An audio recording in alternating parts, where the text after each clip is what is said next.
Gold, trusted gold buyers. మీరు తాకట్టు పెట్టిన బంగారాన్ని విడిపించి ఈ రోజు ఉన్న మార్కెట్ ధరకు కొనబడును.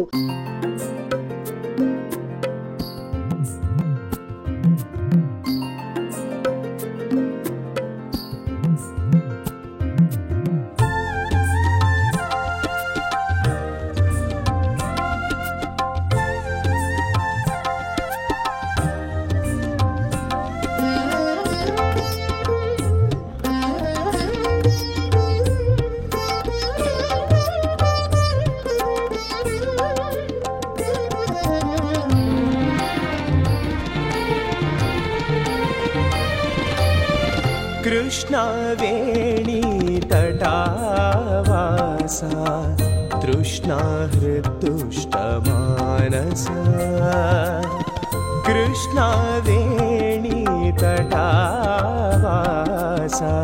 तृष्णाहृदुष्टमानसा त्रासहारि महावीर त्रासहारि महावीर त्राहि मामरेश्वरा त्राहि मामरेश्वरा.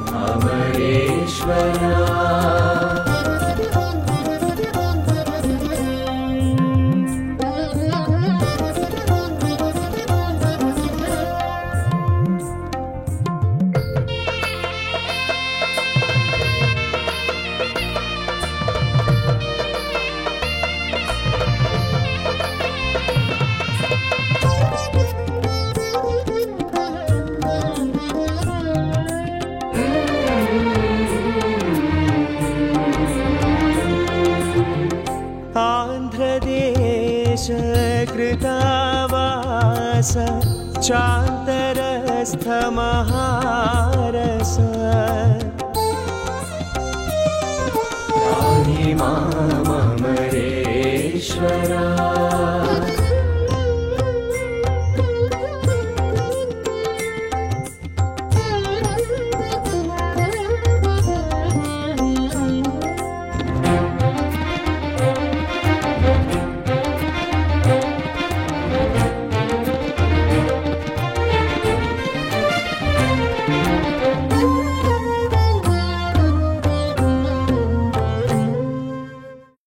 నమస్కారం, వెల్కమ్ టు ఐ డ్రీమ్. మన సంస్కృతి కార్యక్రమానికి స్వాగతం. నేను మీ విజిత.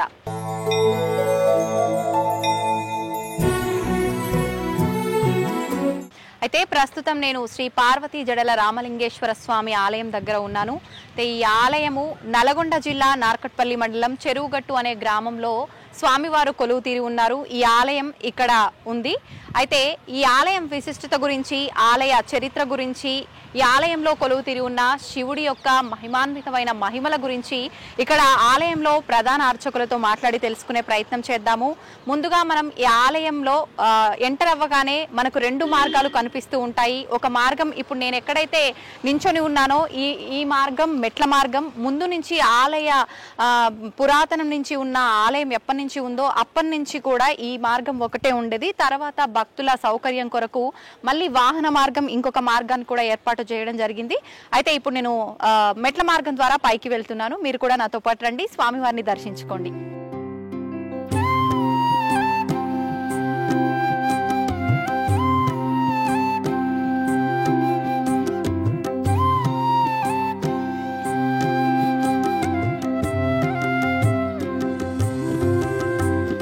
शम्भो महादेव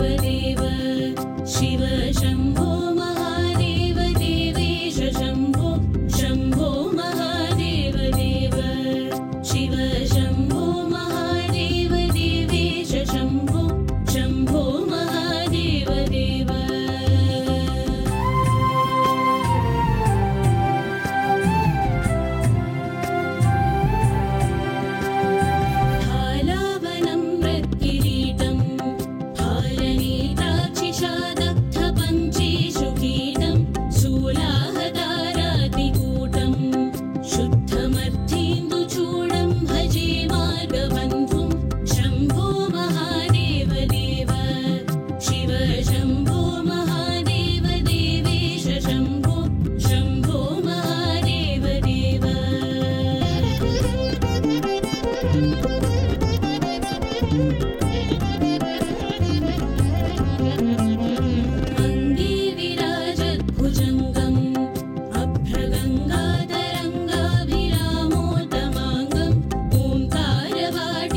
మనం ప్రస్తుతం చెరువుగట్టు రామలింగేశ్వర స్వామి ఆలయంలో ఉన్నాము. మీ అందరికీ కూడా తెలిసిందే, ఆల్రెడీ మీరంతా కూడా మన వీడియోని చూడడం స్టార్ట్ చేశారు. ప్రస్తుతం మనం స్వామివారి గర్భాలయం ముందైతే ఉన్నాము.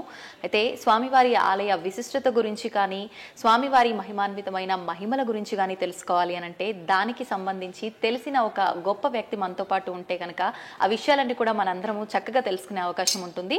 అందుకని చెప్పి ఇప్పుడు ఇక్కడ ప్రధాన అర్చకులు ఎవరైతే ఉన్నారో రామలింగేశ్వర శర్మ గారు, ఇప్పుడు వారితో మాట్లాడడం జరిగింది. వారే మనకు ఆలయ విశిష్టత గురించి తెలియజేయడం జరుగుతుంది. ఇప్పుడు వారితో మాట్లాడిద్దాం. నమస్కారం అండి. నమస్కారం. అయితే వింటూ ఉంటాం మామూలుగా చెరువుగట్టు ప్రసిద్ధి గురించి విన్నప్పుడు ఇక్కడ స్వయంభుగా వెలిసిన స్వామివారు అని చెప్పి, నిజంగా స్వయంభుగా వెలిసారా లేదంటే ప్రతిష్ఠించిన లింగమా, ఏంటి ఆలయ విశిష్టత గురించి తెలియజేయండి. ఇక్కడ స్వామివారిని త్రేతాయుగంలో పరశురాముడు ఆయన మనశ్శాంతి కొరకు అనేక స్థలాల్లో ఈ యొక్క స్వామివారి మూర్తిని ప్రతిష్ఠించినటువంటి సందర్భాలు మనకు అనేకం కనిపిస్తూ ఉంటాయి. అదేవిధంగా ఈ క్షేత్రంలో కూడా స్వామివారిని పరశురాముడు ప్రతిష్ఠించి ఒక చిన్న లింగాకారపు మూర్తిని ప్రతిష్ఠించి అనేక సంవత్సరాలు ఆ యొక్క శివుడిని జడల రామలింగేశ్వర స్వామి పేరుతో అనేక సంవత్సరాలు శరీరాన్ని మర్చిపోయి ఆయన తపస్సు చేస్తూ పోతుంటే ఆ యొక్క పరమశివుడు పరశురాముడు తపస్సు మెచ్చినటువంటి పరమశివుడు ఆ లింగాకారంలో ఉద్భవించి ఆ లింగాకారము దినదినము వృద్ధి పొంది ప్రస్తుతం ఉన్నటువంటి అంత పెద్దగా ఆ స్వామివారి మూర్తి పెరిగింది అని చెప్పి చెప్తారు. అయితే ఆ విధంగా ఆ పరశురాముడు తన తపస్సు చాలించి ఒక్కసారి స్వామివారిని దర్శనం చేసుకునేసరికి ఆయనకు మనసులో సందేహం కలిగింది.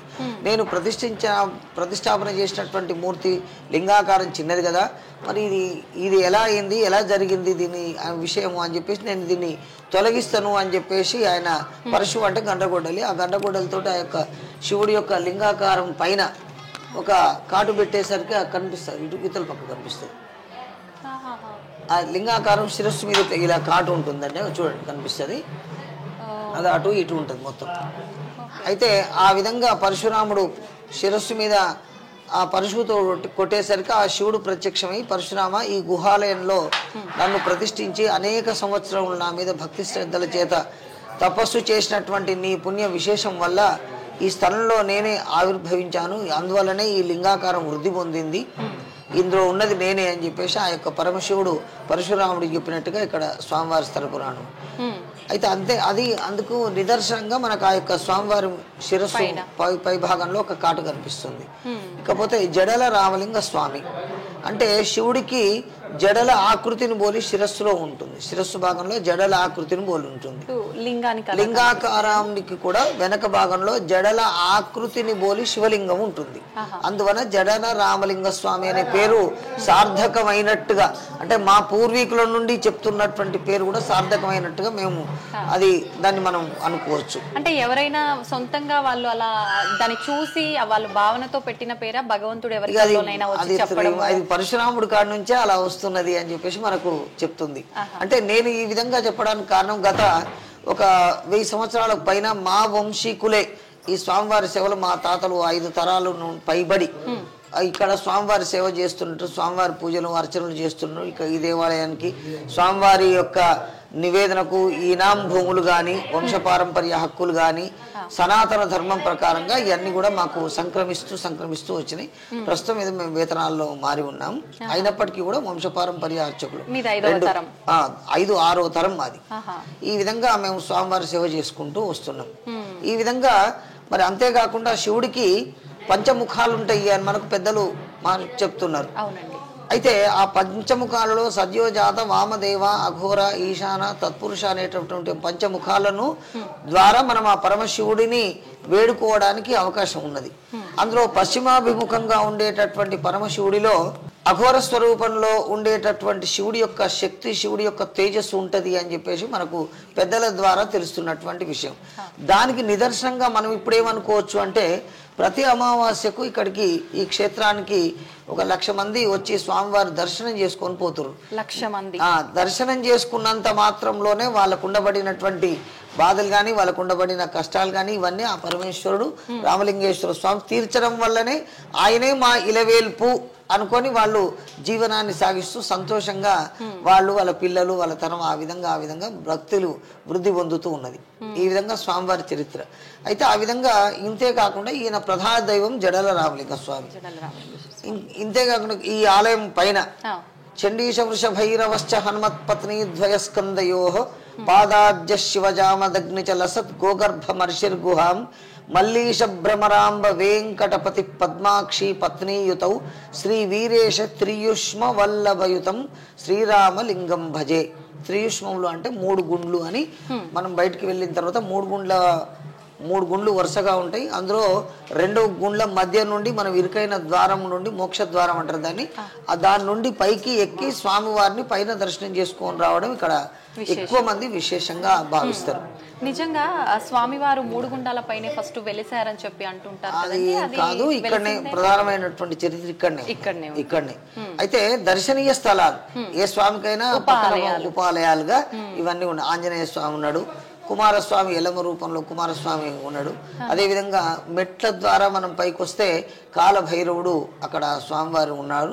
అదేవిధంగా ఈ స్వామివారి అభిషేక జలం కొరకు ఇప్పుడు అంటే ప్రస్తుతం కొంచెం మనకు నీళ్ళ వసతి ఇవన్నీ పెరిగినాయి, నీళ్లు రావడం. అప్పట్లో అసలు గుట్ట పైన వేసవి కాలంలో చైత్ర వైశాఖ మాసంలో నీళ్ళు అనేది దొరకకపోయేది. అప్పుడు ఆ గోగర్భం అనే ఒక చిన్న కొలను ఉంది. ఆ గోగర్భంలో మాత్రం స్వామివారికి అభిషేకానికి సరిపోయే అన్ని జలం మాత్రం అందులో దొరికేది. ఆ జలంతో స్వామివారి అభిషేకం నివేదన చేసి మేము స్వామివారి అర్చన పూజా కార్యక్రమాలు చేసేది. ఇప్పుడు మీరు చెప్పిన గోగర్భం ఎక్కడ ఉన్నది? ప్రస్తుతం గుండం పక్కన ఉన్నది. ఇప్పుడు దాంట్లో వస్తుంటాయా నీళ్లు? ఉన్నాయి, కాకపోతే దానికి అంత సరిగ్గా అనిపించక మనం చేస్తున్నాం. దానికి కూడా ప్రాధాన్యత ఉంది. అంతేకాకుండా ఇంకా అవతల పక్క ఒక మునుల బేలం అనేది కూడా పూర్వంలో ఉండే.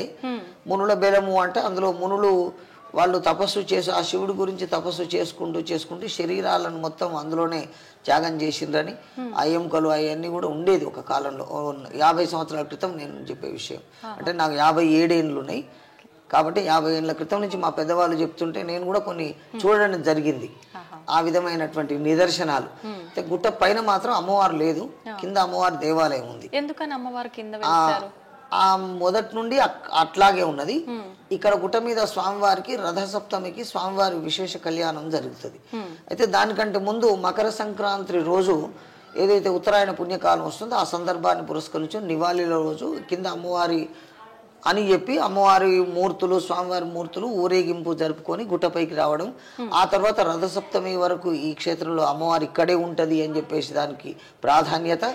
ఆ ఉండి అమ్మవారు ఆ రోజులు కూడా తపస్సు చేస్తుంది శివుడి గురించి. తర్వాత రథసప్తమికి స్వామికి అమ్మవారికి విశేషంగా కళ్యాణం జరుగుతుంది. త్రయోదశి వరకు పంచానిక శైవాగమ ప్రకారంగా కారణాగమంలో చెప్పబడిన విధంగా శైవాగమం ప్రకారంగా 5 రోజులు స్వామివారి పంచానిక దీక్ష చేత స్వామివారి ఉత్సవాలు జరుగుతాయి. ఉత్సవానంతరం మళ్ళీ స్వామి అమ్మవారు చెరువుగట్టు ఎల్లారెడ్డిగూడెం గ్రామాలలో వేయించేపు ఊరేగింపు జరుగుతుంది. తదుపరి మళ్ళీ స్వామివారు ఆలయ ప్రవేశం చేస్తారు ఇక్కడ స్వామివారు. అంతేకాకుండా ప్రతి అమావాస్య కూడా ఇక్కడికి లక్షలాది మంది ఆయన స్వామివారి దర్శనం చేసుకొని పోతూ ఉన్నారు. దర్శనం చేసుకున్నంత మాత్రంలో కూడా వారికి ఆ స్వామి అనుగ్రహం అనేది కలుగుతుంది. ఇది మనకు సనాతన ధర్మంలో చెప్పినట్టుగా ఏదైతే భగవంతుణ్ణి మనం భక్తి శ్రద్ధల చేత నమ్మి ఆయన కైంకర్యాలు చేస్తామో తప్పకుండా ఆయన మన యొక్క కోరిక తీర్చుతాడు అనడానికి మనకు అమావాస్యకు వచ్చేటటువంటి భక్తులే నిదర్శనం. కాబట్టి ఇటువంటి విశేషాలన్నీ కూడా స్వామివారి సన్నిధిలో ఉన్నాయి. ఇప్పుడు సుమారుగా అమావాస్య రోజే 1,00,000 పై చిలుకు మంది వచ్చే అవకాశం ఉంది. ప్రతినిత్యం ఎంత మంది వస్తుంటారు? ప్రతినిత్యం కూడా దాదాపు ఒక 1000-2000 మంది మామూలు రోజులలో వస్తారు. ఇటువంటి పర్వదినాలు ఇటువంటి రోజుల్లో 4,000-5,000 10,000 15,000 20,000 దాకా కూడా మంది వస్తారు.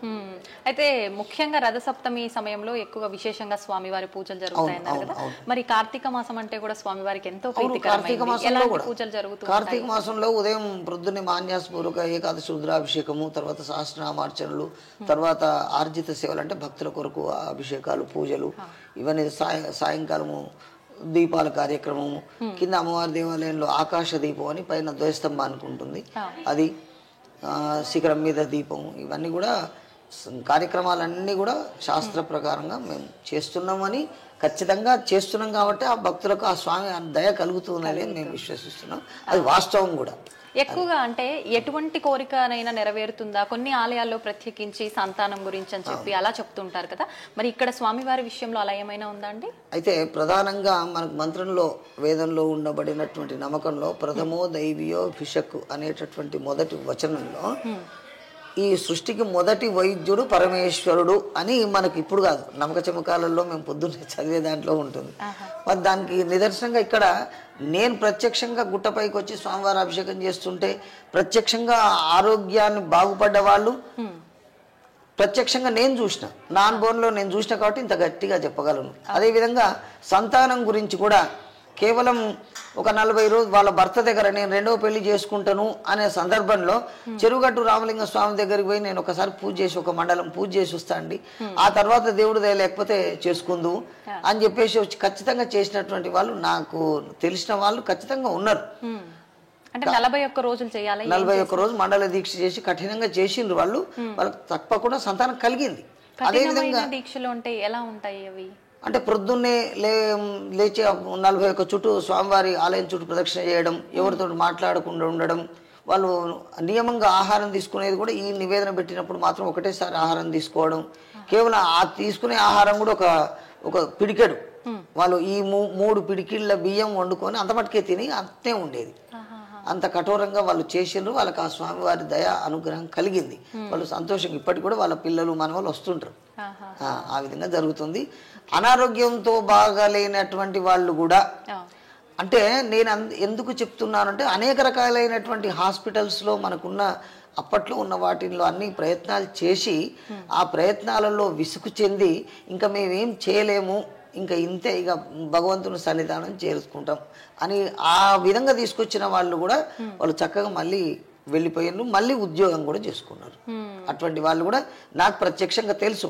ఆ తదుపరి ఇంకా నేను కొద్దిగా గొప్ప ఏదో మామూలు చదువుకున్నాను, కానీ ఇంకా తర్వాత నేను కూడా పూర్తిగా విశ్వాసంతో ఆయన్ను సేవ చేయడం, ఆ తర్వాత మా కుటుంబంలో మా పిల్లలు మా 2 వంశాల వాళ్ళు కూడా ఇక్కడ స్వామివారి సేవ చేస్తూ ఆయన అనుగ్రహాన్ని మేము సంతోషంగా ఉన్నాం. స్వామివారి భక్తులు కూడా అందరూ సంతోషంగా ఉన్నారు. అయితే ఇప్పుడు సుమారు 5 నుంచి 6 తరాలుగా మీ వాళ్ళందరూ కూడా చేస్తున్నారు. అయితే మనం వింటూ ఉంటాం చాలా వరకు ఒక కుటుంబం అనేది ఎక్కువగా భగవంతుడి సేవలో ఉన్నప్పుడు చాలా మిరాకిల్స్ అనేవి జరుగుతుంటాయి, భగవంతుడు లీలలు చూపిస్తుంటారు అని చెప్పి. అలాంటి మీకు ఏమైనా ఎక్స్పీరియన్స్ జరిగినవి ఉన్నాయండి? ఇప్పుడు నేను ఈ సంతానం గురించి ఇవన్నీ నా ప్రత్యక్షంగా నేను స్వామివారి రచనకు వచ్చి మొదలు పెట్టిన తర్వాత జరిగినాయి. ఎందుకంటే అప్పట్లో నేను కూడా ఏదో దేవుడు సేవ చేస్తున్నా, మా పెద్దవాళ్ళు చేసారు, మేము చేయాలి అనే దాంతోటే చేసేది. అది నేను ఎంతసేపు మా అన్నయ్య గారికి కళ్ళు లేని అతను 2 కళ్ళు లేకుండా ఆయన చాలా సంవత్సరాలు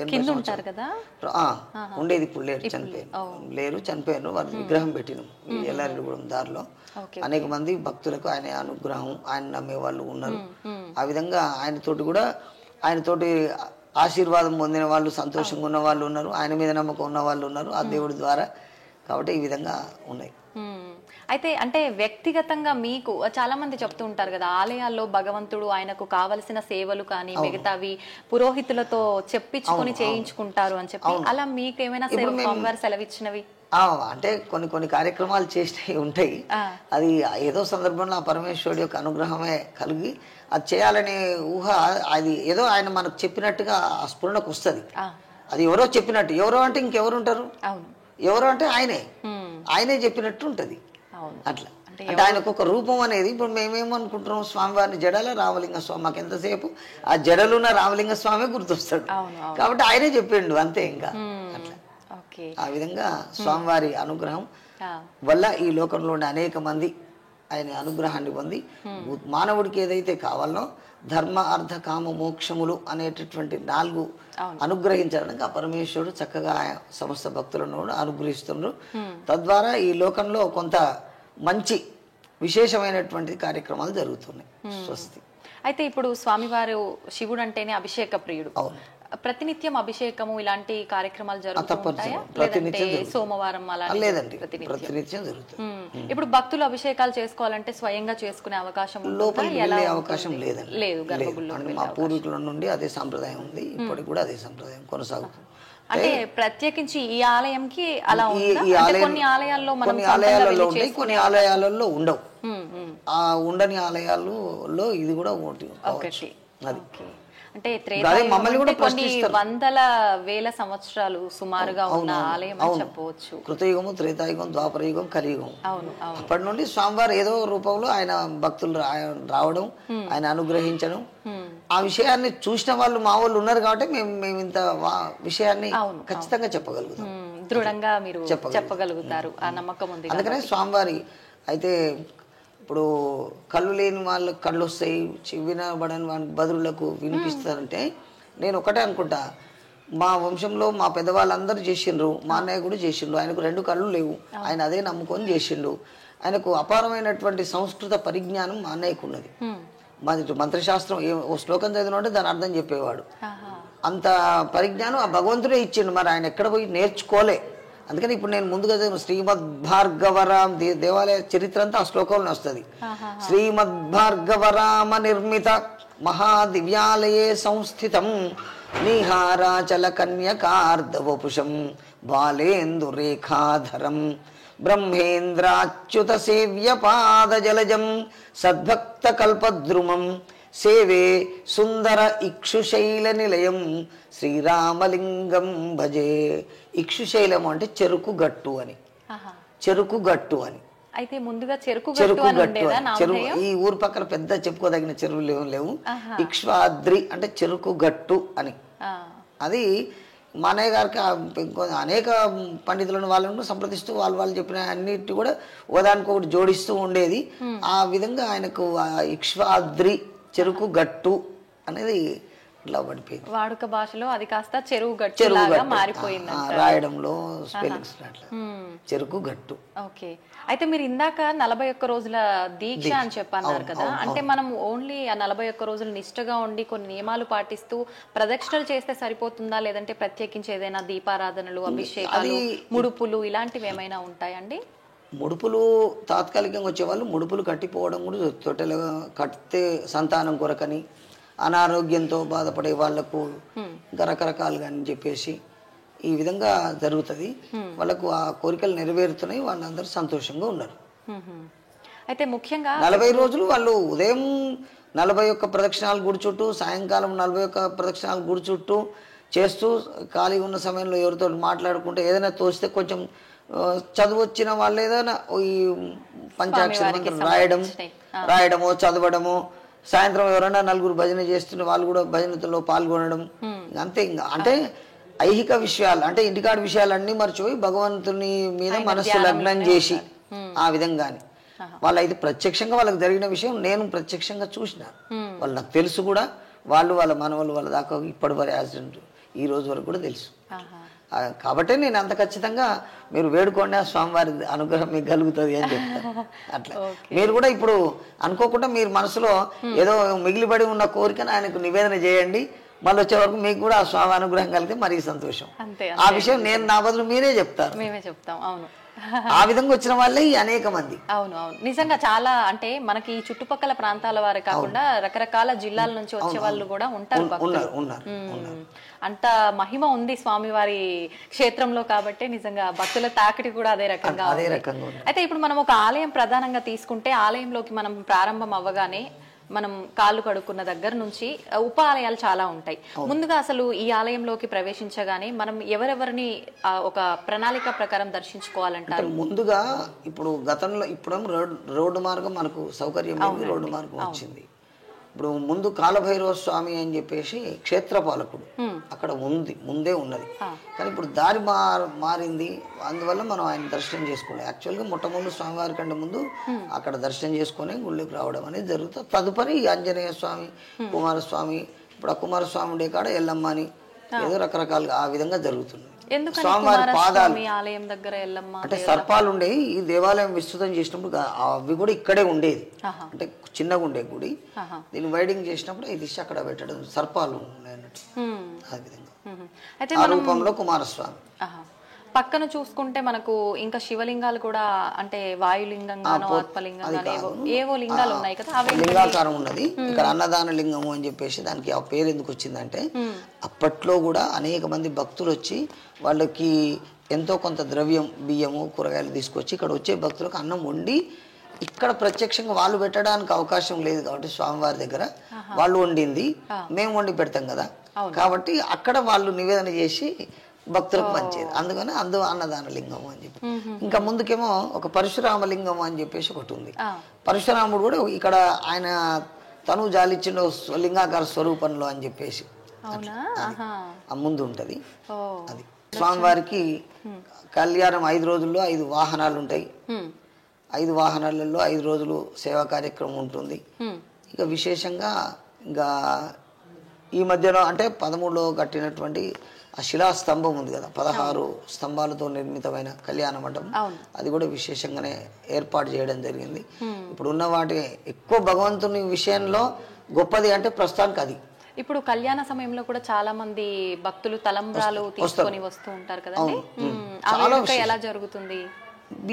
బియ్యము అంటే మనం ఒక మామూలుగా మన ఇండ్లలో ఏది విధంగానైతే బట్టలు, బియ్యము, తాంబూలము, ఆడపడుచు, గాజులు ఇవన్నీ ఎట్లా సమర్పణ చేస్తాం, స్వామివారికి కూడా అదే విధంగా సమర్పణ చేస్తారు. అట్లా ఆ విధంగా దాదాపు ఒక 100 ట్రాక్టర్ల వరకు బియ్యం వస్తాయి. 100 ట్రాక్టర్లు అంటే ఇక క్వింటాల్ ఎన్ని అవుతాయో కానీ. మరి ఇప్పుడు భక్తులు తెచ్చిన ఆ బియ్యం అన్ని కూడా కొన్ని సేకరించి భగవంతుడికి ఉపయోగిస్తారా? ఎలా ఉంటుంది అదంతా? డిపార్ట్మెంట్ పరంగా వాటిని వేలం పెట్టడం, ఆ వేలం పెట్టిన వాళ్ళు వాటిని సేకరించుకోవడం అయినా జరుగుతుంటది. అయితే మనం ఎలాగూ శివయ్య ముందే కూర్చొని ఉన్నాము, నిజంగా శివుణ్ణి లింగ రూపంలోనే మనం దర్శించుకుంటాం ఏ ఆలయంలో అయినా సరే. అయితే శివుణ్ణి ఆడవారు తాకకూడదు అని చెప్పి, శివలింగాన్ని ఆడవారు అసలు పూజ కూడా చేయకూడదు అని చెప్పి కొంతమంది చెప్తూ ఉంటారు, అది నిజమేనా అండి? అంటే శాస్త్రంలో అది అయి ఉండొచ్చు, ఎందుకంటే అంత దూరం వెళ్ళి మేము దాన్ని పరిశీలన చేసిన వాళ్ళంగా. మా అన్నయ్య లాంటి వాళ్ళు అయితే దానికి సరైన సమాధానం చెప్పేవాళ్ళు, ఇంకా కొంచెం బాగా లోతుపోయి. కాకపోతే ఏంటంటే శివుడిని లింగోద్భవ సమయంలో ఆ శివుడు మొట్టమొదటిగా బ్రహ్మ విష్ణువులకే దర్శనం ఇచ్చిండు.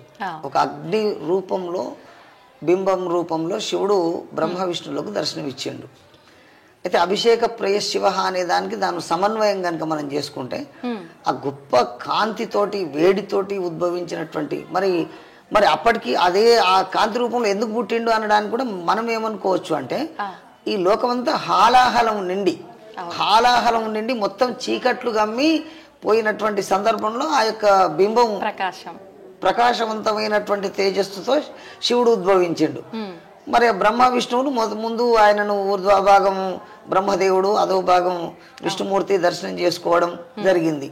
ఆ విధంగా కాబట్టి మరి అందువల్లనే ఆడవాళ్ళు తాకకూడదు అన్నదాని నియమాలు ఇంకా అవి శాస్త్రాన్ని బట్టి ఉన్నాయి, పెద్దగా మనం అంత లోతుకు పోలేము. ఆ విధంగా అనుకోవచ్చు, అది నేను అనుకోవడం అంతే. అయితే ముందుగా శివాలయంకి వచ్చే ముందు నందీశ్వరుడిని దర్శించుకొని నందీశ్వరు చెవుల్లో ఏదో చెప్పడం కూడా జరుగుతుంది. నంది శృంగంలో అంటే నంది 2 కొమ్ములు ఉంటాయి కదా, ఎడమ మగవాళ్ళు అయితేనేమో 2 వేళ్ళు, చూపుడు వేలు, పెద్ద నేలు నంది కొమ్ముల మీద ఉంచి తోక నిమురుతూ ఆయన అంటే ప్రశాంతం చేసుకుంటూ ఆ శివుడిని దర్శనం చేసుకోవాలని. అదే ఆడవాళ్ళు శివుడి దర్శనం చేసుకుంటే కుడి చేతి వేళ్లను ఆ నందీశ్వరుడి కొమ్ముల మీద ఉంచి దర్శనం చేసుకోవడం అనేది అది బొటన వేలు, చూపుడు వేలు ఈ రెండు పెట్టి 2 కొమ్ముల మధ్య నుండి స్వామివారిని దర్శనం చేసుకోవాలి అనేది. అయితే నందీశ్వరుడికి శివుడికి మధ్యలోంచి కూడా మనం వెళ్ళకూడదు అని చెప్పి అంటుంటారు. కానీ ఇప్పుడు మనం చూసుకుంటే ఇప్పుడు ప్రస్తుతం నిర్మించే ఆలయాలన్నీ కూడా మనకు చాలా తక్కువ విశాలంగా లేకుండా ఉండడం, మనం వెళ్ళడము అలాంటివి కూడా జరుగుతూ ఉంటాయి. అటువంటి దానికి ఇప్పుడు ఆ శివుడి యొక్క సందర్భంలో చిన్న లింగ దాని కింద ఉంటది, ఆ పూలదండ కింద. అప్పుడు కొన్ని ధర్మ సూక్ష్మాలు కావచ్చునేమో, అంటే మా పెద్దవాళ్ళు చెప్పినటువంటి ఏంటంటే నంది శివుడి మధ్యలో వెళ్ళకూడదు కాబట్టి శివుడి ముందే ఓ చిన్న నంది రూపం ఇప్పుడు దండ కింద ఇదే అనుకోండి, లేకపోతే ఆ స్వామివారి ముందే చిన్న నందీశ్వరుని పెడితే ఇంకా మేము అంటే ఇప్పుడు అభివృద్ధిని మేము నిరోధించలేం కదా, అవి నిరోధించకూడదు కూడా. కాబట్టి కొన్ని వాటికి ఆ సూక్ష్మాలను పెద్దవాళ్ళ ద్వారా గ్రహించడం మనకు తెలిస్తే దాన్ని శాస్త్రాన్ని గట్టిగా తెలుసుకొని ఆచరించడం జరుగుతున్నది.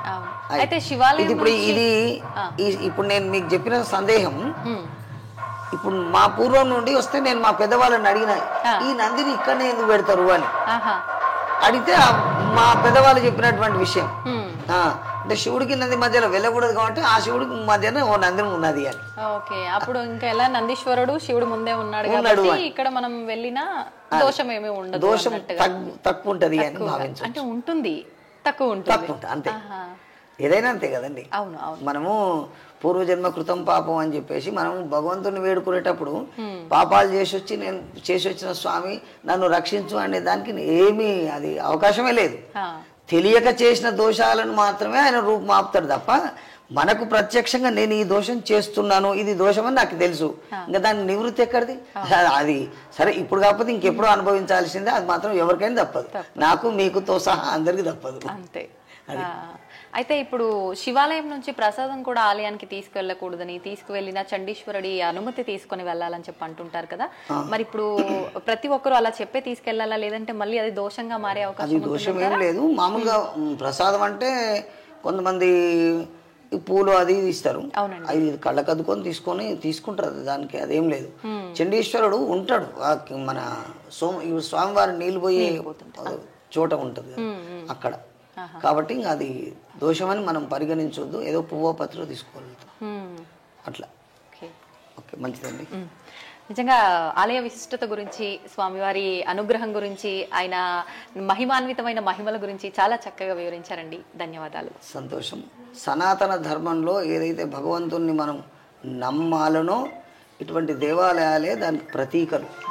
కాకపోతే మనం దాని విషయంలో భగవంతుని వేడుకుంటప్పుడు మన మనసు ఎంత పవిత్రంగా ఉన్నది, మనం పవిత్రమైనటువంటి ఆయన ద్వారా మనం అనుగ్రహం పొంది పవిత్రమైనటువంటి పనులకు మన యొక్క ఈ శరీరాన్ని వినియోగిస్తే ఉత్తమ మార్గం అని పెద్దవాళ్ళ యొక్క సూచన నాకు. ఎందుకంటే అన్ని పనులకు వాడతాం ఈ శరీరాన్ని, భగవంతుని నమస్కారం చేసేటప్పుడు ఎక్కువ మంచి పనులకు వాడేటట్టు అనుగ్రహించు అని ఆయననే వేడుకుంటాం.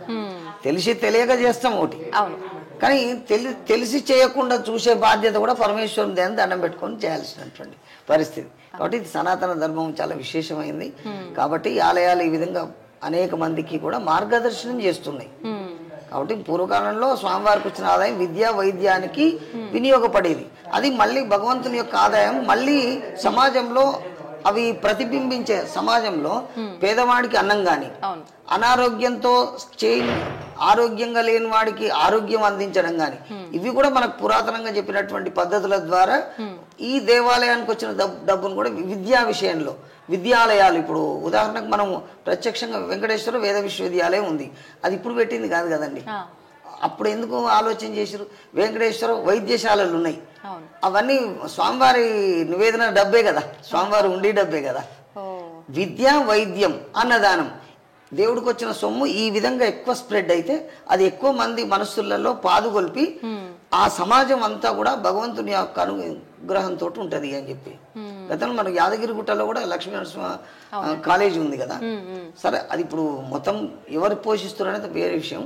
సరే ఏదో వాళ్ళు కూడా కొంత అయితే చేస్తున్నారు. ఆ విధాన్ని ప్రతి దేవాలయం కూడా విద్యా వైద్య అన్నదాన విషయం, అన్నదానాలు చేస్తూ ఉన్నాయి, కొంతవరకు ఆ విషయంలో ఫిల్ఫిల్ అవుతుంది అనుకోవచ్చు. కానీ విద్యా వైద్య విషయాలలో కూడా ఆ దేవాలయానికి వచ్చిన డబ్బు మళ్ళీ ప్రజలకు చెందాలి, అప్పుడే అది సంపూర్ణమైనటువంటి అది చెందుతుంది. ఎందుకంటే అనేక బాధలతోటి అనేక కష్టాలతో దేవుడికి మొక్కి చేస్తారు. అదేదో మనం దొరికింది కదా అని తిన్నంత మాత్రం అది మనకు జీర్ణం కాదు. అది మనం ఏది ఉపయోగించినా ధర్మంగా ఉంటేనే కొంతవరకైనా మనం న్యాయం చేసిన వాళ్ళం అవుతాం. ఆ ధర్మము న్యాయమే కనుక లేకపోతే మనం ఏం మనుషులం, మర మనుషుల లాగా ఉంటుంది. తర్వాత ఇంకా జరిగాయన్నీ జరుగుతుంటాయి దానికి అంతే. కృతజ్ఞతలండి, చాలా మంచి విషయాలు తెలియజేశారు. నమస్తే. స్వామివారి దర్శనం అయిపోయింది. స్వామివారి దర్శనం తర్వాత మనం ఈ మార్గం గుండా బయటికి వస్తాము. ఇలా వచ్చిన తర్వాత మనకి ఇక్కడ కొబ్బరికాయలు కొట్టే స్థలం ఎడమ వైపున ఉంటుంది. తర్వాత మనకు స్వామివారికి అభిషేకించిన నీళ్లు ఈ మార్గం గుండా బయటికి వస్తూ ఉంటాయి. మనం ఇలా గనక మెట్ల మార్గంలో పైకి వెళ్తే ఎడమ చేయి వైపున హనుమాన్ దేవాలయం ఉంటుంది.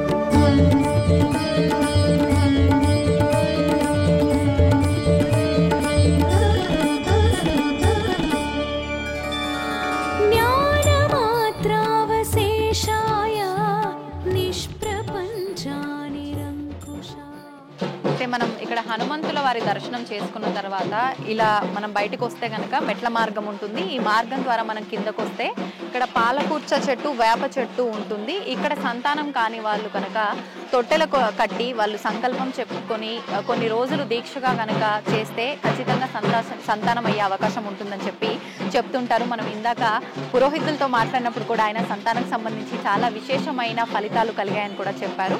ఆ చెట్టు దగ్గరికి వెళ్ళి మనం ఇప్పుడు దర్శించుకుందాము. ఆ పక్కనే ఎల్లమ్మ తల్లి ఆలయం కూడా ఉంది, అది కూడా దర్శనం చేసుకుందాం.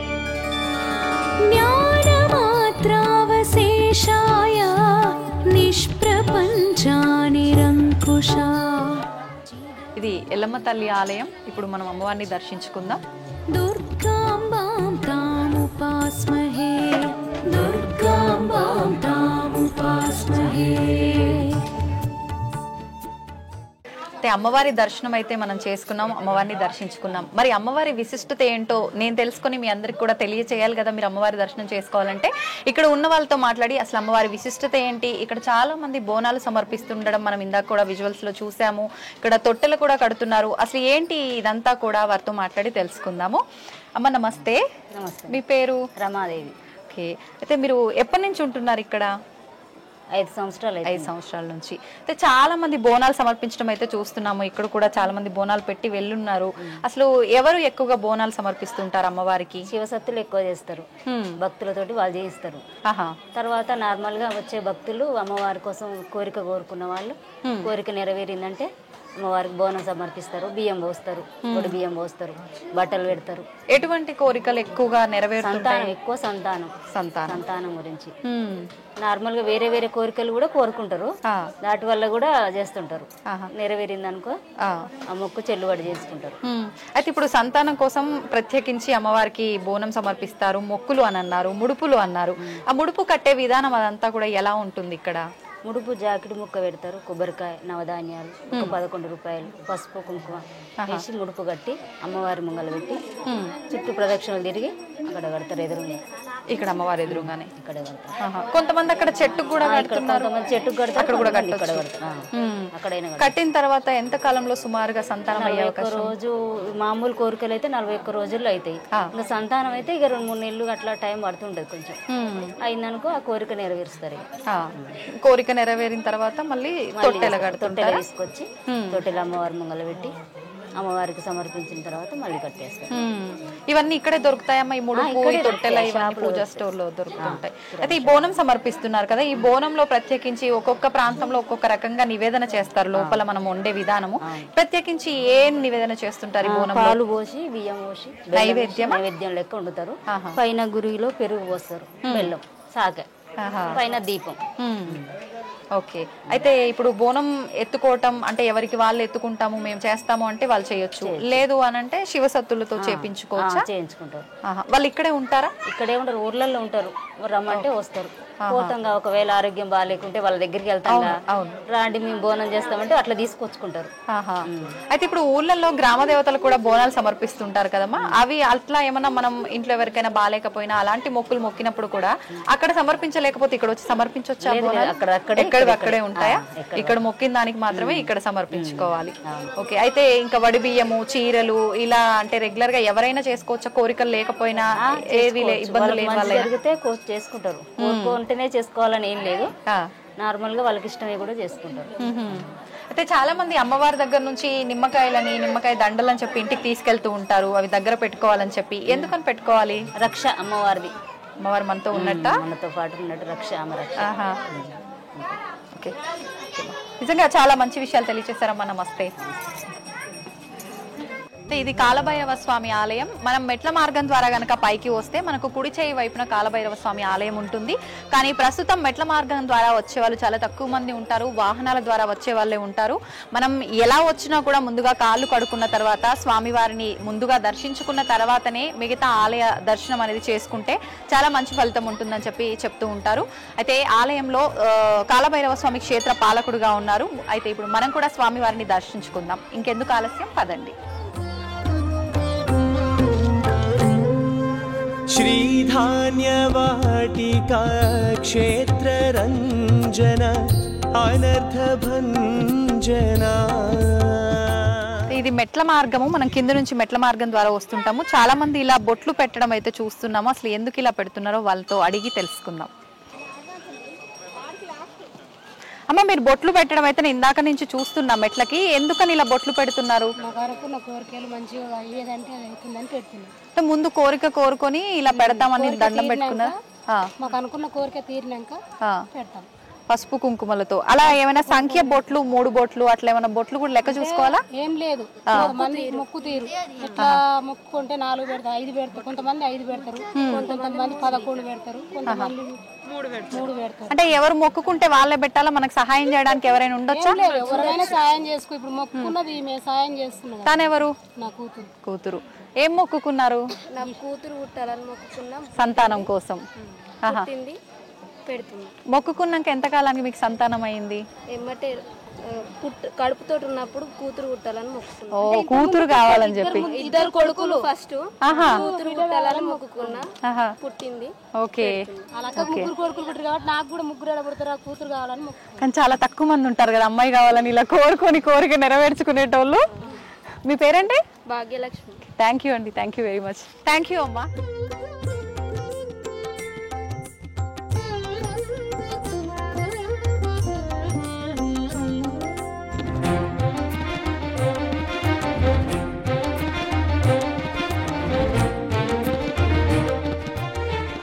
చూస్తున్నారు కదా ఇక్కడ ఈ హడావిడి అంతా కూడా. ఇక్కడ ఏం జరుగుతుంది అంటే ఇక్కడ స్వామివారి పాదాలు ఉన్నాయి, స్వామివారి పాదాలని గనక మనము తలపైన పెట్టుకొని 9 కానీ 11 కానీ ప్రదక్షిణలు చేస్తే గనక మన పైన ఉన్న దృష్టి దోషాలన్నీ కూడా తొలగిపోతాయని చెప్పి ఇక్కడ భక్తుల నమ్మకము.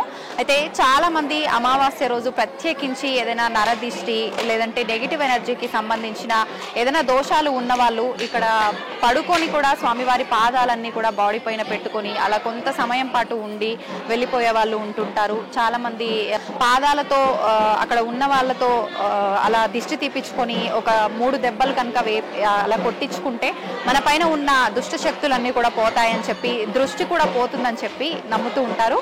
అయితే ఈ తంతు అంతా కూడా మీరు కూడా చూసేయండి.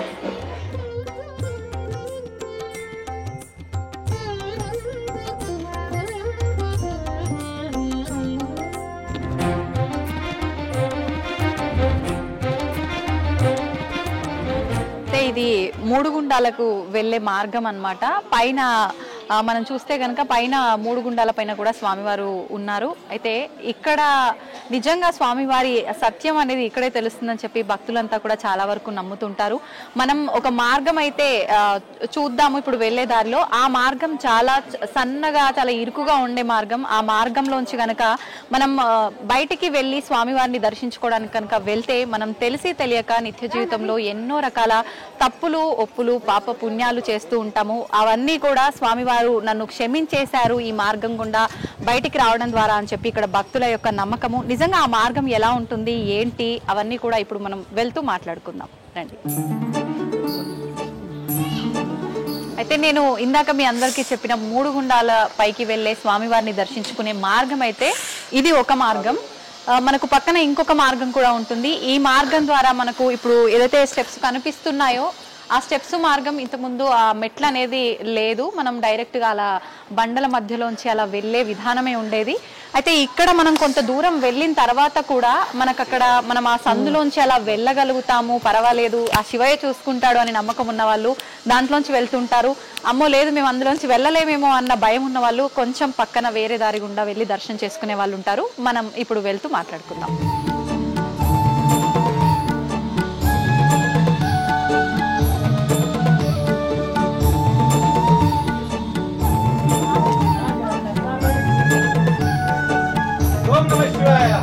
ఓం నమః శివాయ.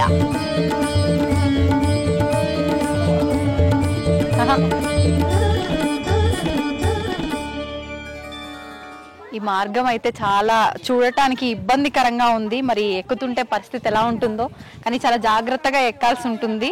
ఇక్కడ మనకు ఎక్కడానికి చిన్న చిన్న హోల్స్ లాగా కూడా ఇచ్చారు గ్రిప్ కోసము. నాకు తెలిసి వీటిపైన కాళ్ళు పెడుతూ వస్తే కనుక కొంచెం సేఫ్గా ఎక్కొచ్చు అనుకుంటా పైకి.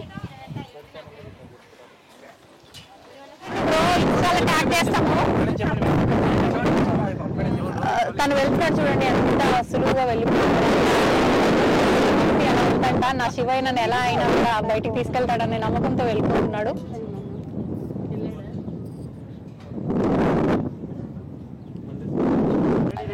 అయితే ఫైనల్ గా మనం 3 గుండాల పైకి అయితే చేరుకున్నాము. ఇక్కడ నుంచి చూస్తే నిజంగా ఎంత ప్రశాంతంగా చక్కగా పొలాలు అంత గ్రీనరీ చాలా బాగుంది ప్రకృతి అంతా కూడా. ఇప్పుడు మనం ఎలాగో పైకి వచ్చేసాము, స్వామివారిని దర్శించుకుందాము. అయితే 3 గుండాల మనం ఇందాక ఏదైతే ఆ మార్గం చూసామో అక్కడ నుంచి రాలేని వారు ఇలా మెట్ల మార్గం ద్వారా వస్తూ ఉంటారు.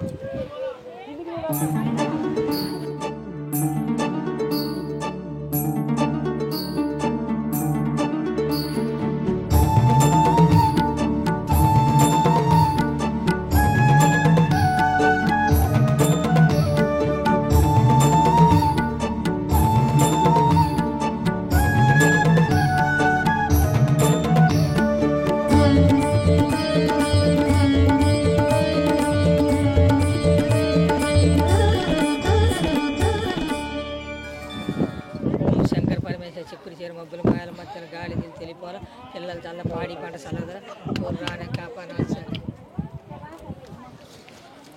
ఓం శంకర పరమేశ్వర రానే కాపాడ మొత్తానికైతే శివయ్య దర్శనం అయిపోయింది. 3 గుండాల పైకి వచ్చేసాము. చూస్తున్నారు కదా, అక్కడే శివయ్య కొలువై ఉన్నాడు. చాలా మంది అష్ట కష్టాలు పడి ఆ చిన్న మార్గంలోంచి కూడా వచ్చి శివుని దర్శించుకునే వాళ్ళు ఉన్నారు. ఖచ్చితంగా చెరువుగట్టుకు వచ్చిన వాళ్ళు ప్రతి ఒక్కరూ కూడా 3 గుండాల పైకి వచ్చి ఇక్కడున్న శివయ్యని దర్శించుకుంటేనే మంచి ఫలితం పొందుతుందని చెప్పి కూడా భక్తులు నమ్ముతుంటారు. మీ అందరూ కూడా తప్పకుండా చెరువుగట్టు రామలింగేశ్వర స్వామి దర్శనానికి వస్తే కనుక ఈ 3 గుండాల పైన ఉన్న స్వామివారిని కూడా దర్శించుకోవడం మాత్రం మర్చిపోకండి. నమస్తే.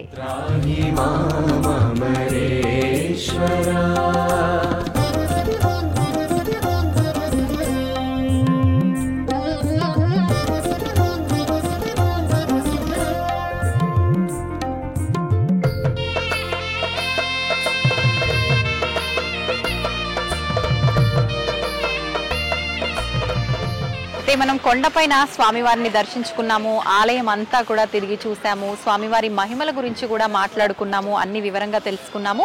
అదే మనం కింద అమ్మవారు కొలువై ఉన్నారు. కొండపైన స్వామివారు కొలువై ఉంటే కింద పార్వతీ అమ్మవారు కొలువై ఉన్నారు. పార్వతీ అమ్మవారితో పాటు ఆలయంలో మనకు వీరభద్రుడు, భద్రకాళి అమ్మవారు కూడా కొలువై ఉన్నారు. అయితే ఇక్కడ ప్రత్యేకించి అమ్మవారి ఆలయం ముందర వాహనాలకు సంబంధించిన పూజలు ఎక్కువగా జరుగుతుంటాయి. ఈ ఆలయంలో అమ్మవారిని గనక మనం సంతానం లేని వారు కానీ ఎటువంటి కోరికలైనా ఉన్నవారు ఎక్కువగా కోరికలు చాలా కాలం పాటు కోరికలు నెరవేరకుండా ఉండి బాధపడే వాళ్ళు, అలాంటి వాళ్ళు ఇక్కడ అమ్మవారికి నమస్కారం చేసుకొని మనం పలానా మొక్కు చెల్లించుకుంటామని చెప్పి కనుక మనం కోరిక సంకల్పం చెప్పుకుంటే అతి తొందరలో కోరిక నెరవేరుతుంది. ముఖ్యంగా సంతానానికి సంబంధించిన కోరికలు మనం కోడని కడతాము అని చెప్పి కనుక నమస్కారం చేసుకుంటే మనం మొక్కుకున్న కొన్ని రోజుల్లోనే సంతానం కలిగి పిల్లలు పుట్టిన వాళ్ళు కూడా చాలా మంది ఉన్నారు. అలా పిల్లలు పుట్టిన తర్వాత ఆ కోడని కనుక మనం మొక్కుకున్న ప్రకారంగా తీసుకొచ్చి కట్టి ఆ కోరికని మొక్కుని తీర్చుకుంటారు. ఇంకా ఆలయంకి సంబంధించిన విషయాలు, అమ్మవారికి సంబంధించిన ప్రత్యేకతల గురించి మనం ఆలయం లోపలికి వెళ్ళి అక్కడ అర్చకులతో మాట్లాడి తెలుసుకునే ప్రయత్నం చేద్దాం. ఇంకెందుకండి ఆలస్యం, పదండి నాతో పాటు.